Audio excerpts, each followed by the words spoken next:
ബഹുമാനപ്പെട്ട ശൈഖ് റിഫായി തങ്ങൾ തന്നെ പറയുന്നുണ്ട്, അവിടുത്തെ പ്രത്യേകമായ മുരീദന്മാരോട് പറയുന്നുണ്ട്, 29 കൊല്ലം ഇറാഖിന്റെ പല ഭാഗങ്ങളിൽ കൂടി ഞാനിങ്ങനെ ചുറ്റി സഞ്ചരിക്കുന്ന കാലമായിരുന്നു.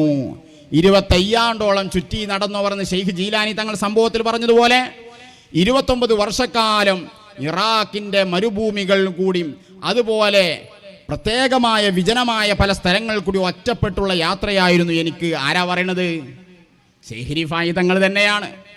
അവരുടെ കഥ അവർ തന്നെയല്ലേ പറയാ, പറഞ്ഞു കൊടുത്തു. എന്നിട്ടോ വമാ നിംതു ലൈലൻ വനഹാറൻ ഫീഹാ, ആ 29 കൊല്ലത്തിൽ ഞാൻ ഉറങ്ങുന്നില്ല. സാധാരണ മനുഷ്യന്മാരൊക്കെ ഉറങ്ങണൊരു ഉറക്കണ്ടല്ലോ, അങ്ങനത്തെ ഒരു ഉറക്കം എനിക്കുണ്ടായിട്ടില്ല. നോക്ക്, ഇതൊക്കെ അവിടുത്തെ ജീവിതമാണ്. 29 കൊല്ലം അവരുടെ അവസ്ഥയാണ്.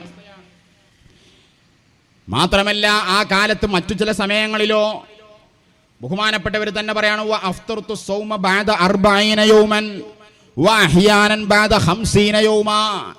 ആ കാലഘട്ടത്തിൽ എനിക്ക് വിസ്വാലിന്റെ നോമ്പുണ്ടായി. ഒരു ദിവസം നോമ്പ് തുടങ്ങിയിട്ട് 40 ദിവസം കഴിഞ്ഞിട്ടാണ് ഞാൻ നോമ്പ് മുറിക്കുന്നത്, ചിലപ്പോൾ 50 ദിവസം കഴിഞ്ഞിട്ട്. ആ കാലഘട്ടത്തിൽ എനിക്ക് വിസ്വാലിന്റെ നോമ്പുണ്ടായി. ഒരു ദിവസം നോമ്പ് തുടങ്ങിയിട്ട് 40 ദിവസം കഴിഞ്ഞിട്ടാണ് ഞാൻ നോമ്പ് മുറിക്കുന്നത്, ചിലപ്പോൾ 50 ദിവസം കഴിഞ്ഞിട്ട്.